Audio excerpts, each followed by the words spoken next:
Yo, Dave, good morning. How are you doing? I'm doing great. I am doing great. I just looked at a text. My youngest daughter's birthday's today. So, That's great. Happy birthday. So my wife just texted me. She says, remember on your way home to text your daughter. I hope you do. You already knew that, though, right? You woke up thinking of that. I had that on my checklist. Absolutely. Exactly. Checklist. Please. October 28th. You never forget that. You never forget it. Yeah, there you go. But anyway, no, it's good. You know, I mean, obviously the loss was disappointing with the Bears. And for the same reasons that everybody's out there, you know, making their comments because of going against Huntley. But Dennis Allen was in a real bind. We all know that because of the injuries in the secondary. We're kind of where we were at the beginning of the year. And we have a tough time getting to any quarterback with rushing 4. Baltimore's offensive line's decent. And offensively, everybody's going, you know, Caleb was 50-some% last week. This week against Baltimore, he was 63, 65, whatever it was. So from that standpoint, he was better. You know, I would just say that the biggest thing that the Bears got to do on offense, the word of the day is execute. I mean, I heard Ben say that. Caleb must have said that 5 times in his press conference. Well, we got to execute. Get them to execute then. You know, I mean, Mully, I was listening to you walking in this morning. I think you had the quote of the week. There will be plays to be made. We got to make the plays. And that kind of sums it up. I mean, we got all the plays. Ben's got the plays, the runs, the passes, the red zone plays. We can talk about that for hours.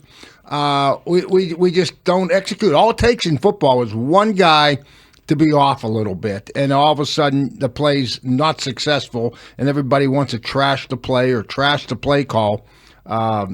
So get them going. I mean, that is a little bit of the responsibility. When you watch, and I hate referencing guys that I played with, but when you know the Dan Marinos and the old, and you know the Troy Aikmans. I mean, I love that clip on TV with Peyton Manning, and I know Caleb's not these guys. Don't get me wrong, what I'm saying, but I'm just saying the quarterback position. You are the face and the voice of the offense. Yes, and at some point you got to take a little more responsibility than the right guard. And that Peyton Manning thing. So do you hold him responsible for the penalties that are really getting in the way of that offensive execution? Do I hold him responsible? Is Caleb Williams most responsible for all of the pre-snap penalties? No, but I would be, and I don't know, but I would love to you know, I mean, I just want Caleb to make sure that he does understand, and he's young. I know that, and there's so much, but that's what goes into if you want great play out of your team, your quarterback, you know, has to be a vocal guy with everything pertaining to your offense, whether it's guys getting lined up right, whether it's snap count, whether it's getting a center snap. You know, sure, you got to do your job first. I get that for the list, but what I'm saying is, you know, I love the clip of, I was going to say, Peyton Manning and Jeff Saturday screaming. Yes. You know, Saturday comes off, when are we going to run the ball?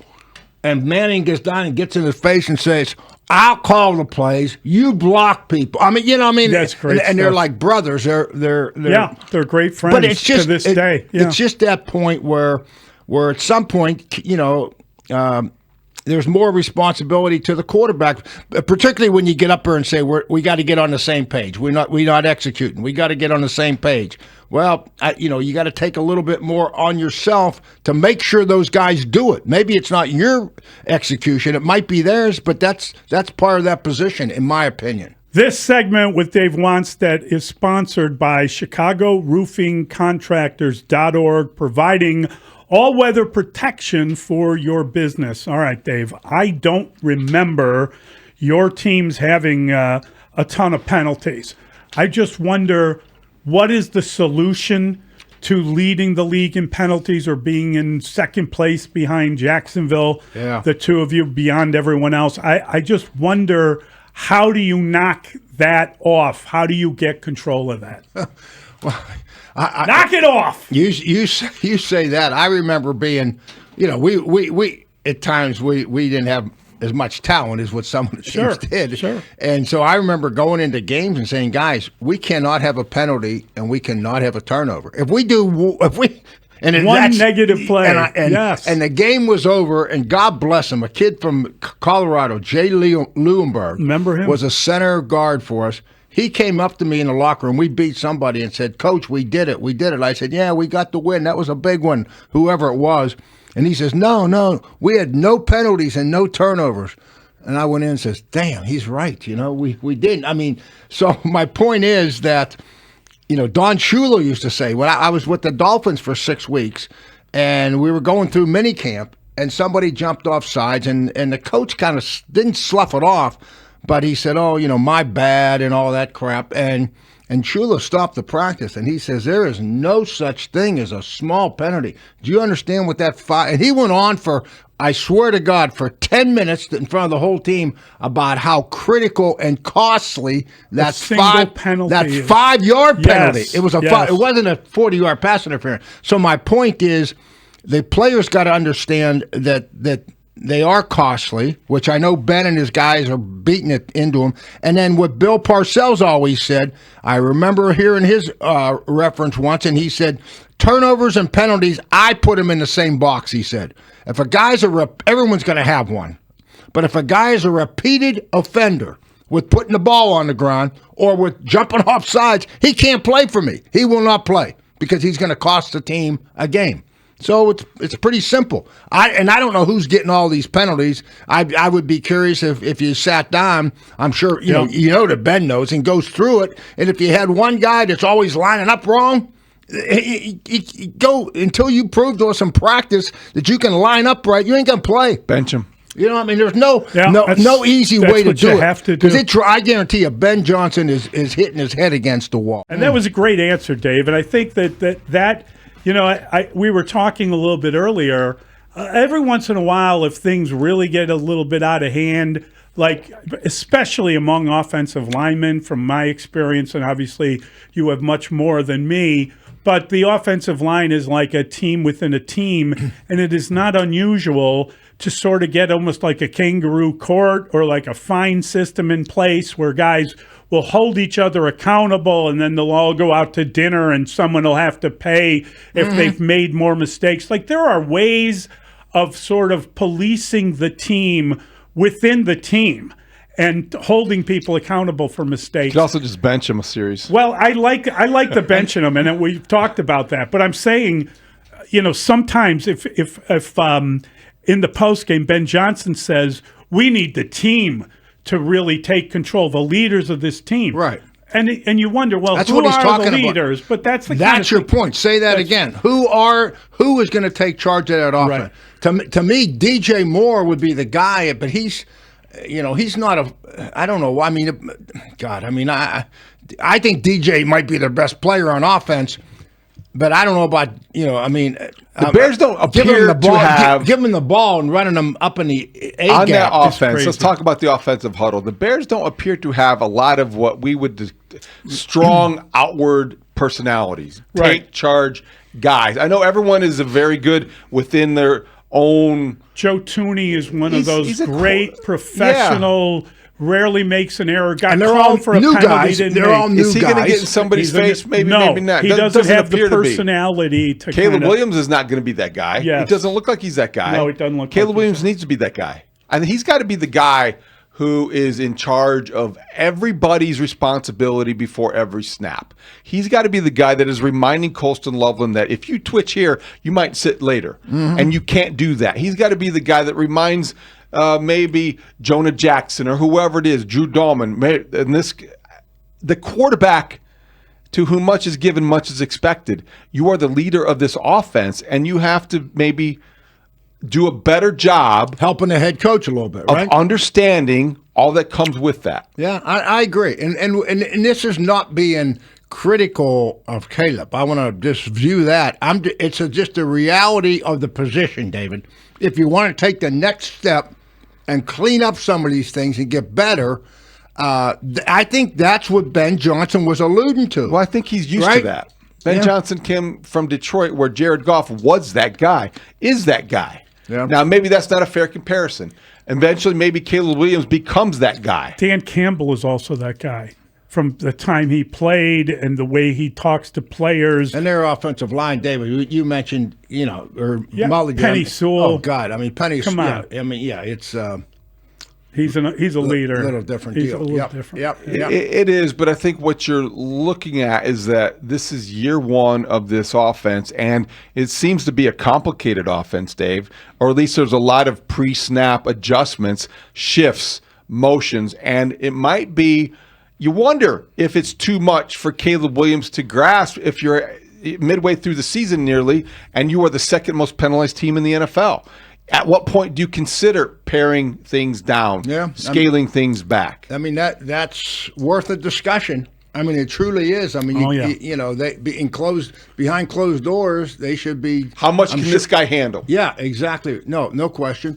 The long play, the play that they hit DeAndre Swift for, call it the screener, I call it just a little slip pass. Yeah. I mean, they moved them from one side. It was so simple. And it was a nice design play, great executed by Caleb and Swift. Those guys just screwed up. He was lined up on the right. He shifted over to the left. They were in man coverage, and the linebacker needs to change responsibility or move. That's your guy. He's got you outflanked, and they never moved. And we hit him, and he goes down the sideline for a big 25 or 30-yard play. Those little things like that, you need to do in the offense to take advantage of some things, David. Did they do that to you this week? In other words, when you were watching, even with Huntley as the quarterback, the Bears had secondary issues. And then all of a sudden in the fourth quarter, they hit a couple plays where they took advantage of that, and they threw touchdowns up, and the game's over. It was I wish we had a blackboard here because there's one behind you. Okay, I'm going to talk through this. Okay, there is, isn't there? Yeah. That's my play from last week. There you go. The touchdown that they scored to the tight end at the end, that was a well-designed and executed play. They had 3 tight ends in the game and 1 receiver. I'm sorry. 2 tight ends, a fullback, and a tailback. Yes. Bear with me here. And 1 receiver. So we had 5 defensive linemen, and we took one of our corners out to match up. So they had bigger people. We had bigger people. But they had a double pick. They brought the 1 tight end across shallow, the guy on the right that caught the touchdown.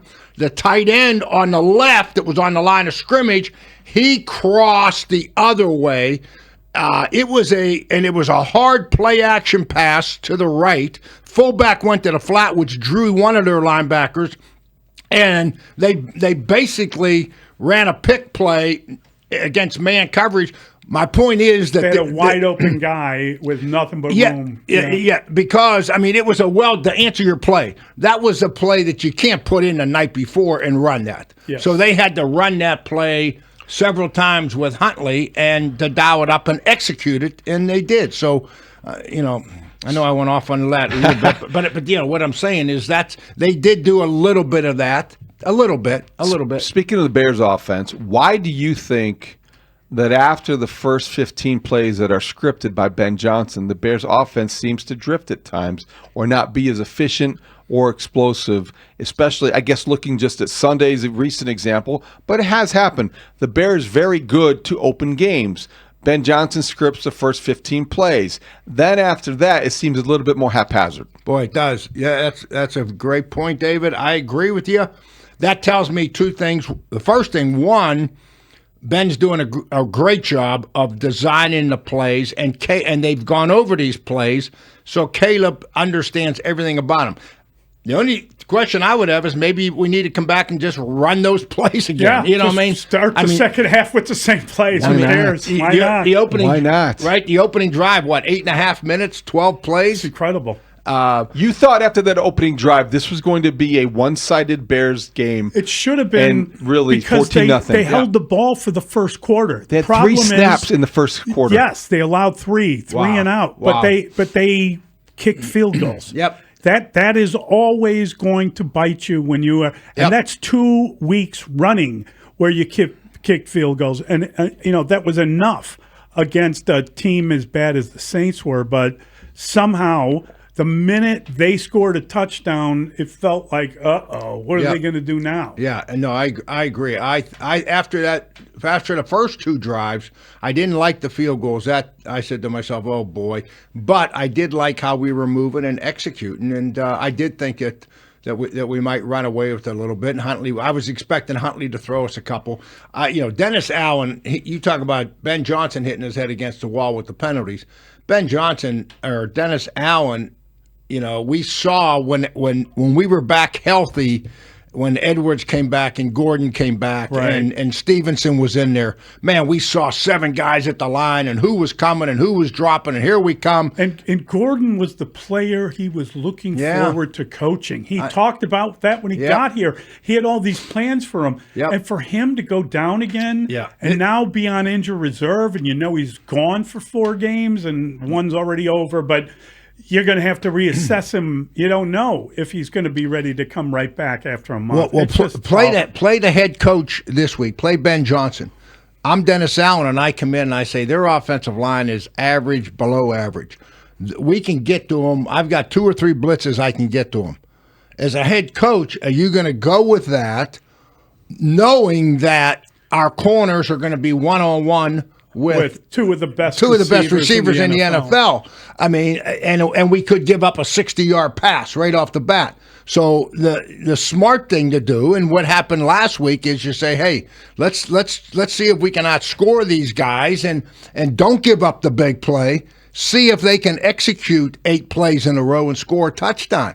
I mean, they blitzed a ton last week. They blitzed 40%. Tyler Huntley, the highest percentage of any starting quarterback that has faced the Bears this year. Yeah. That was a surprise because when you do that, you play man behind it typically. Yep. And when you do that, you invite a quarterback to run when everything's covered. That's exactly what they did. Yeah. At one point, he started running and he never seemed to stop. And so it was a risk. Yeah. And it wasn't necessarily something when you don't get home on those blitzes, you run the risk of a quarterback making you pay. Now, Flacco's not going to do that, but I don't think you also. Is he playing? We don't even know if he's playing. Do we know if he's playing? I thought he's day to day, but isn't he always? He's about 40 years old. It's like, right? He was Dave, you coached him. He was at Pitt. I invented an award at Pitt. Oh, touchy subject. Sorry. To try to keep him there. And he was the backup behind Tyler Pelko, and he had such a phenomenal spring. Matt Cavanaugh was my offensive coordinator. Matt said, I think this guy might be our best quarterback. He's telling me he's going to transfer. So we invented a quarterback of the spring practice award and give him a trophy. I mean, think about how dumb that was. And 2 weeks later, he left and went to Delaware, and the rest is history. So the participation trophy wasn't enough? It wasn't enough. No. God. He wanted playing time. Jeez, Abe. Yeah, I heard his dad encouraged him, right? Wasn't his father? Yeah, and it was internal problems before I got there. Yeah. I was there 2 months. But, it's now he would have left Pitt and went somewhere for $1 million. Yeah, exactly. right. Yeah. Another college. Well, he became an elite quarterback. Remember that conversation? But now he's still throwing. He has the capability, even if it's just picking apart quick slants. He could beat the Bears with his right arm and with his smarts. I think that's what you're scared of if you are a Bears fan, or if you're Dennis Allen. You have to respect the fact that these recievers, with Joe Flacco throwing them the football, they could beat you. Yeah, he's not going to hold the ball. No. You're not going to trick him. And he'll never run. Yeah, but so the ball's coming out. It's just going to be a matter if you can. I got to do a little more research on the Bengals, find out who their tight end is and who their third receiver is. It was Tyler Boyd for years. See, how many can we do something coverage wise to cheat on their top 2 big dogs or not? But. It's their defense is struggling. They gave up 524 yards to the Jets, 25 first downs. They lost to the Jets. How about that? Unbelievable. Coach. Al Golden, the former Notre Dame defensive coordinator, has his hands full trying to get that unit to stop anybody. Woody Johnson apparently thought Fields played a good game. Did he? Yeah, well, don't start. No, I heard Bigsy this morning, and he was reading off the numbers. You don't want to read the numbers of Cincinnati's defense, right? You'd be ashamed. That'll make it be a trap game for sure.